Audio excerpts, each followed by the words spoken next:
Okay, this is the third fifth of the novel, and these were in a way difficult chapters to read in that we're plunged into a lot of inner and outer sufferings of the main characters. John Caldigate is no longer the confident young squire whose life has been sailing along famously with a beautiful, loving wife and son. So I've divided the three chapters into like three sections. The plot 27 to 29, the plot thickens, the past catches up in more commanding ways because Cricket and Adams have their physical presence there. And then we have 7 chapters of a kind of a harrowing account of the Bolton family's attempt to take Hester away. Even the Babington wedding chapter really focuses on that case, even though there's a little comic relief in that chapter.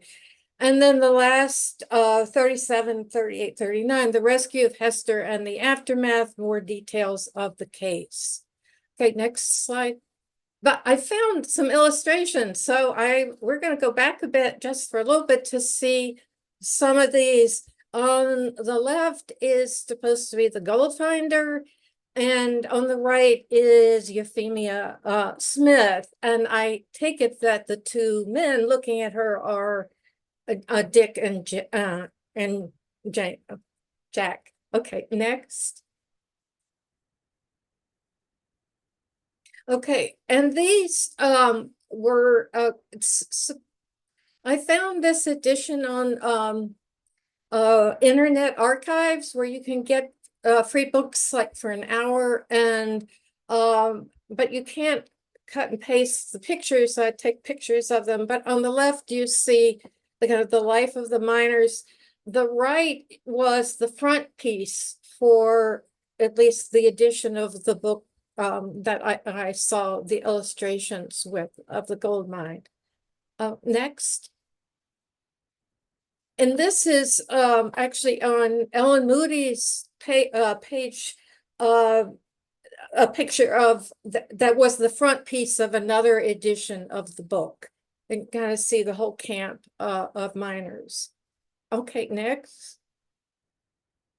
And then these are pictures, again, they're still earlier, an unmarried Hester in her garden, looking very unmarried and chaste. And then the mother, remember at the wedding, went but prayed somewhere off.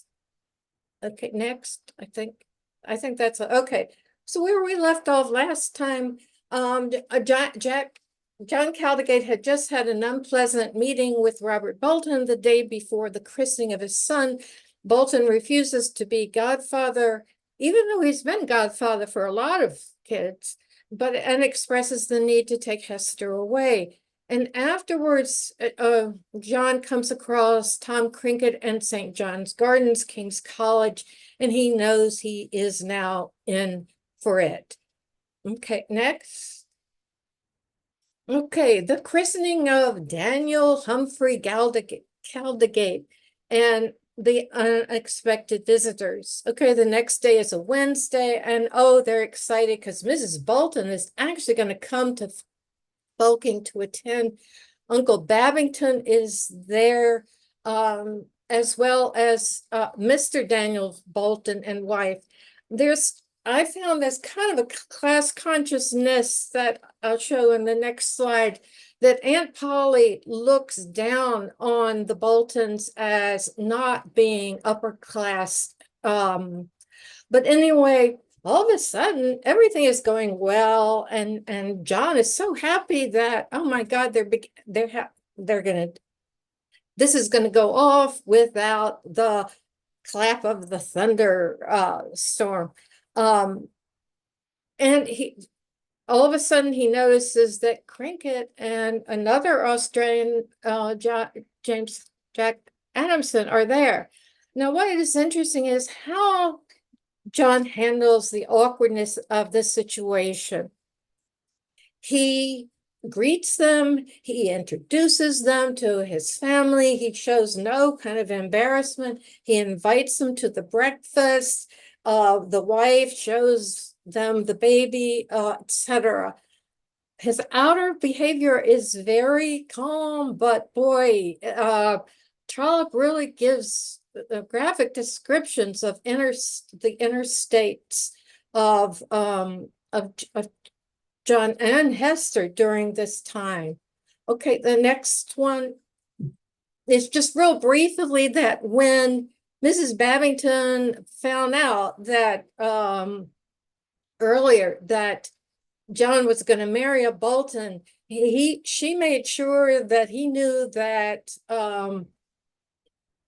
that Mr. Bolton Sr. had been an errand boy, and anyway, that the family roots were really low and certainly not befitting the blood of a Caldigate. Okay, next.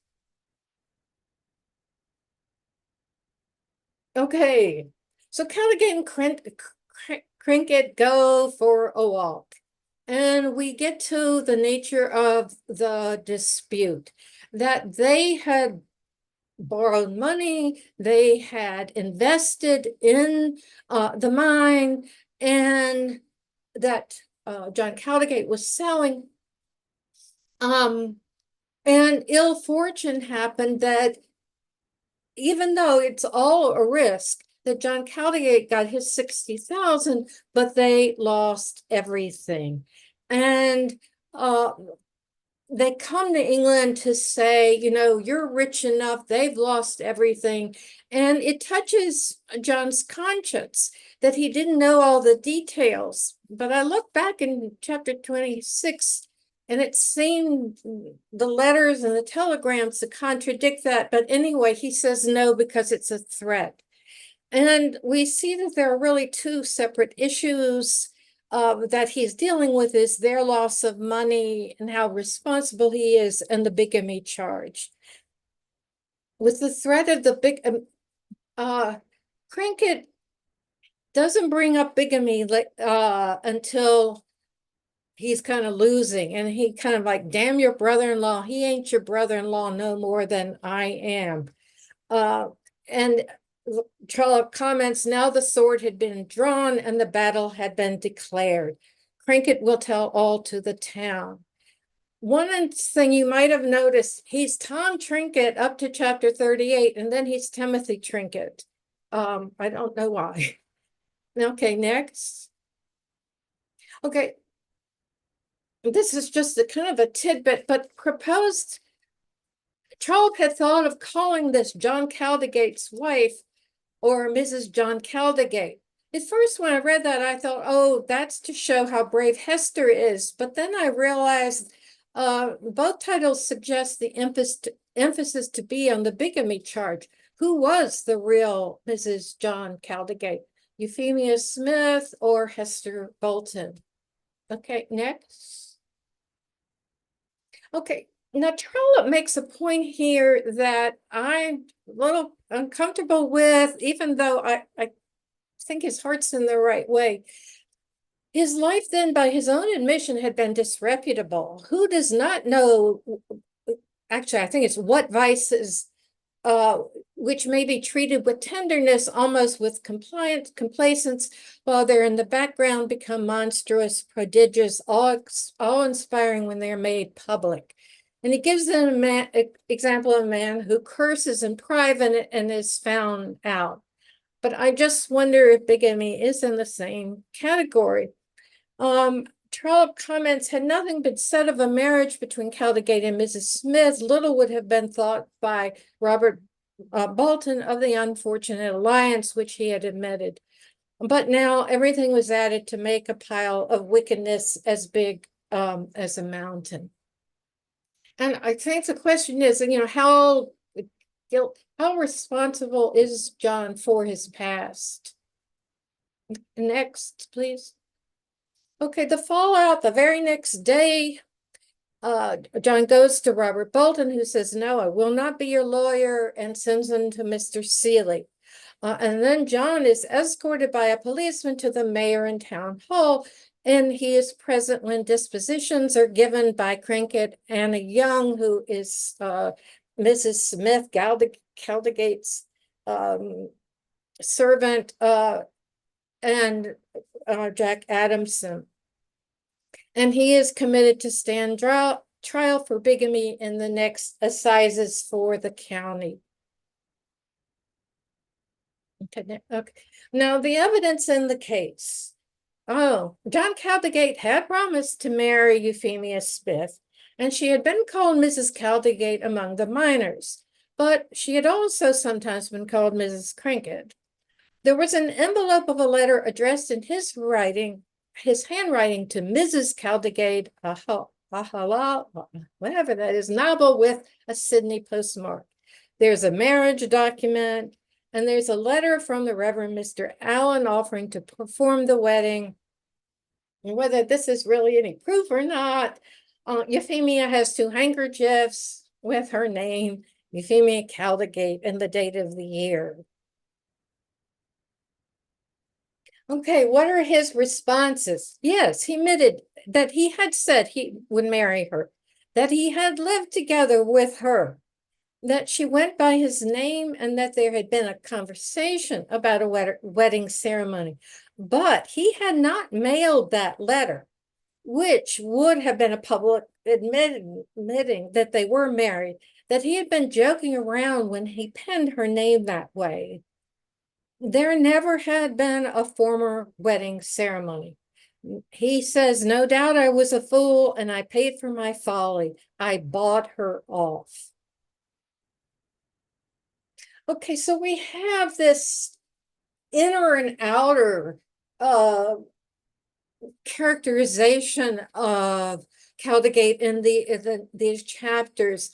And on one hand, he says, let his sufferings or his fears be what they might, he would never confess to the world that he suffered or that he was frightened by shutting himself up. He would be seen about Cambridge walking openly as though no reports, no rumors had been spread about concerning him. Of course, this got harder for him to do as time went on and more people were cutting him. But still, he worked hard on his farm, drained and put up roofs, repaired roads. But he does look back and wish that he had taken the advice of those 3 people on the ship who had warned him about her. Or even when he saw her in Sydney, that had been the end of it instead of it continuing on. Okay.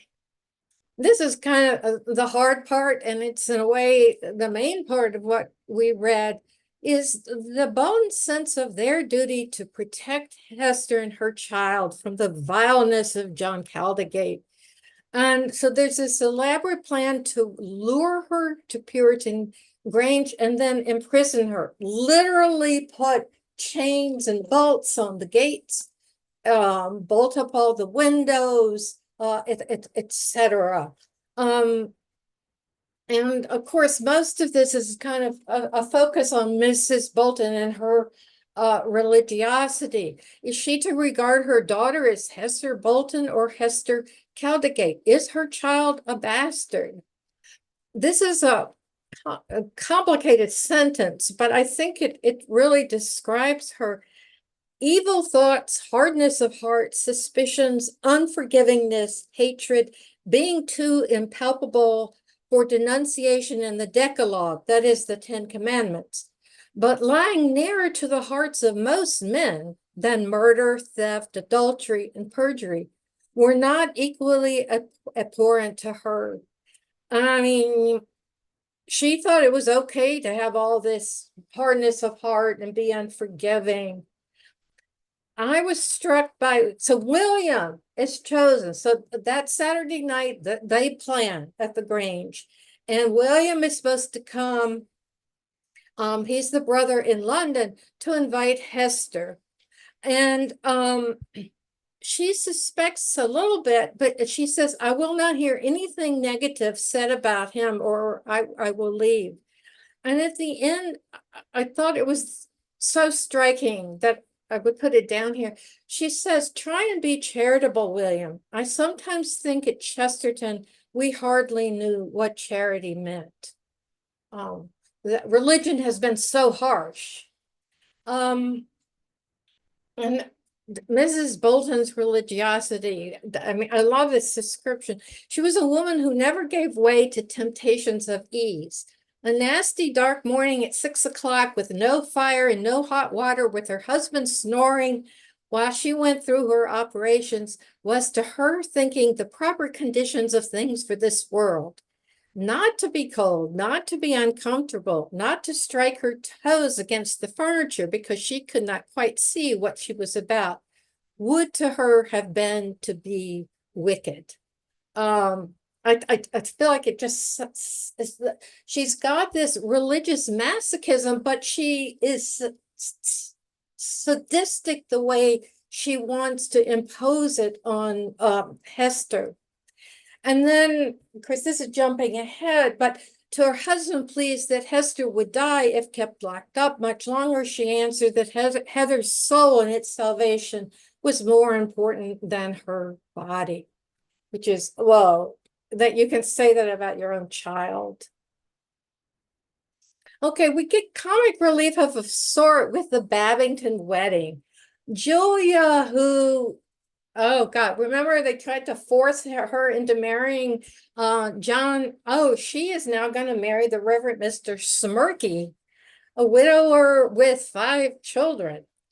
Now, Bromley is there. He is the one that baptized the baby. He's because his sister is related to Aunt Polly or something. He is there. Aunt Polly and Julia can't thank their stars enough that Julia didn't marry John Caldigate. And Mr. Smirky is in the same club as Mrs. Bolton. He's adamant that Bromley should be taking the Bolton side and removing Hester from John Caldigate's home. And then there was the issue in whether to invite John, since he was a cousin. Julia said it would be a pollution if he came. He did not come, but he sent a brooch that she said she would never marry, but I mean, wear, but I think she does. Okay. I found these chapters so hard. To me, there's this unremitting psychological terrorism going on of Mrs. Bolton to the daughter. And I think the chapters, yes, there's persuasion, but then violence in prison, the escape. John tries to come to get her out. He can't do anything. Ultimately, they get William and Robert and the father to somehow agree. But Hester shows her mettle, though. And the next slide, I think, will show that her bravery. Okay, her mother says, do you know the position in which you are? Oh, very well. I'm my husband's wife. If it be so, well, but if it be not so, and you remain with him while there is a doubt about the matter, then you are his mistress. Oh, if I'm not his wife, then I will be his mistress. Oh, if you could mean what you said just now, I should be ashamed of you. And she talks about purity and all of this thing. And they have those 2 nights, this long standoff of sitting in these upright chairs, and Hester vowing not to go upstairs until she is out of it. But I just might write, I see time though, I gotta get moving. Whether she's a saint or a masochist, I feel like I couldn't believe she still ran up to kiss her mother before she left that day. And when the mother writes to her later, she assures her the memory of those 2 days would not lessen her affection for her mother. I could not do that. Okay, but there's wonderful comments about sleep. I just loved Trollope's quote, but the greater inventor was he who discovered mattresses and sheets and blankets. We just needed a sentence like that with all the other turmoil. Okay. Okay, reports from Australia. Okay, here's a description of Euphemia. She was described as an enterprising, greedy woman upon whom the love of gold had almost more than its customary effect. and she had been the only female miner who was supposed to have realized money in these parts. She had been known to the banks at Novel, also even in Sydney, and had been supposed at one time to have been worth 20 or 30,000 pounds. So what do we think about her knowing that? And we'll get this more, I think, in the next part. Mr. Seeley is kind of a lousy lawyer. And I think there's just one more slide. Yes. For the first time he is Timothy Cricket. Richard comes and asks that the money at least be restored. And is this a good idea or not? Because if he pays them, it looks like he is trying to maybe affect their testimony at the trial. He asked Seeley and Bolton, they're no help, but I wonder why he didn't ask his father. Anyway, they meet in London. He gives the money, stipulating that both Trinket and whoever Euphemia is, to be there and give a signed receipt, and that he would have a witness. But this is the chilling thing. The fact remains, whether he pays or not, the Boltons are going to get him in trial. And the last thing are possible discussions. Has your sense of John Caldigate's character changed or remained the same after reading these chapters? Was he naive to think his past would never catch up with him? Why were the Bolton family so eager to see John as guilty and not give him any benefit of the doubt? Are there any redeeming features of Mrs. Bolton? Compare and contrast Hester and Euphemia, the supposed true Mrs. Caldigates. Is one all good and one all bad? And with Great Britain colonies all over the world at this time, do you think this kind of thing happened a lot? Thank you so much for listening.